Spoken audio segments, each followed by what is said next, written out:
Perkenalkan, nama aku Kartika Rabianti dengan NIM C1A024163, Prodi Ekonomi Pembangunan, Fakultas Ekonomi dan Bisnis Universitas Jambi.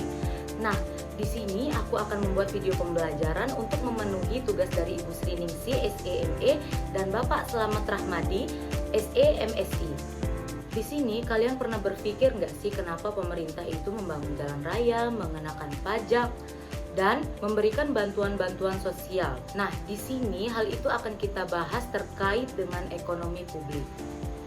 Ekonomi publik atau ilmu keuangan negara adalah cabang ilmu ekonomi yang menganalisis tentang peranan pemerintah dalam perekonomian Indonesia dan dampak kebijakan fiskalnya.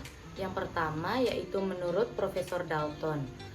Menurutnya, ilmu ekonomi publik ini adalah ilmu yang mempelajari peranan pemerintah dalam mengatur pengeluaran dan pendapatan lembaga publik serta mengatur keduanya. Sedangkan menurut Harold M. Gorves, ia menyatakan bahwa ekonomi publik ini terbagi menjadi 4 bagian utama. Yang pertama yaitu penerimaan publik, pengeluaran publik, utang publik, serta masalah sistem fiskal secara keseluruhan seperti administrasi dan kebijakan fiskal.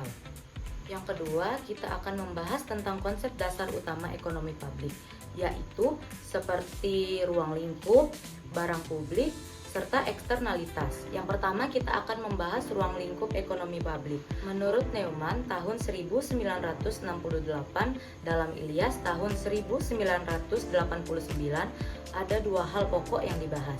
Yang pertama adalah penentuan batasan antara sektor publik dan sektor swasta dalam aktivitas ekonomi, serta dampaknya terhadap pendapatan, kesempatan kerja, dan pertumbuhan ekonomi. Yang kedua adalah analisis kebijakan keuangan secara negara, tidak hanya selalu secara moneter, bisa juga dilakukan secara non-moneter. Contohnya, pajak dan transfer yang digunakan untuk membiayai sektor produktif. Selanjutnya kita akan membahas tentang barang publik. Para ahli memiliki pandangan yang berbeda tentang hal ini. Contohnya Arthur Cecil Pigo. Ia berpendapat bahwa barang publik harus disediakan sesuai dengan tingkat kepuasan marginal masyarakat dengan tingkat ketidakpuasan masyarakat dalam pembayaran pajak. Dia juga dikenal dengan teori eksternalitas, di mana aktivitas ekonomi ini dapat memberikan dampak positif dan dampak negatif bagi pihak-pihak lain. Yang ketiga adalah teori pemilihan publik.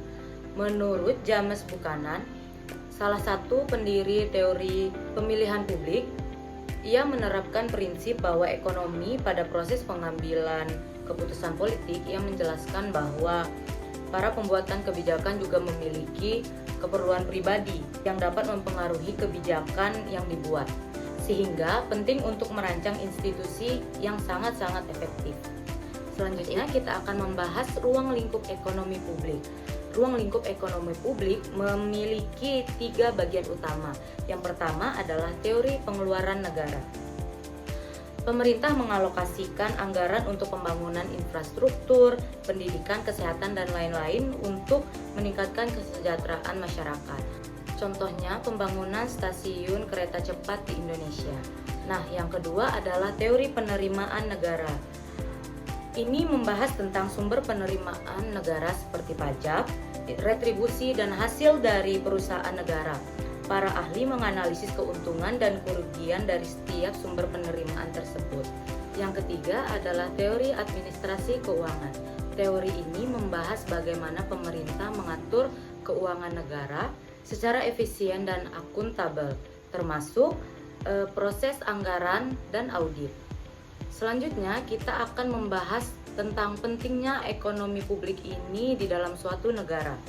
Ekonomi publik ini sangat penting untuk membantu pemerintah dalam membuat suatu kebijakan untuk menghindari masalah-masalah suatu negara seperti pengangguran, inflasi, dan kesenjangan pendapat.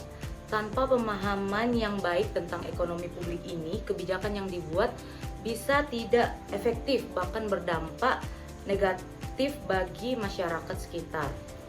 Nah, sampailah kita pada bagian penutup.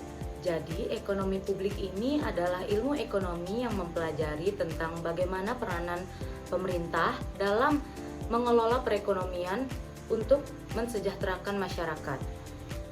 Dari pandangan para ahli tadi seperti Dalton, Pigo, dan Buchanan, kita dapat memahami bahwa kebijakan ini harus diambil dengan menyesuaikan dan mempertimbangkan efisiensi, kesetaraan, dan kepentingan masyarakat secara menyeluruh. Untuk belajar lebih mendalam, kalian bisa membaca buku-buku ekonomi publik atau sumber akademik terpercaya.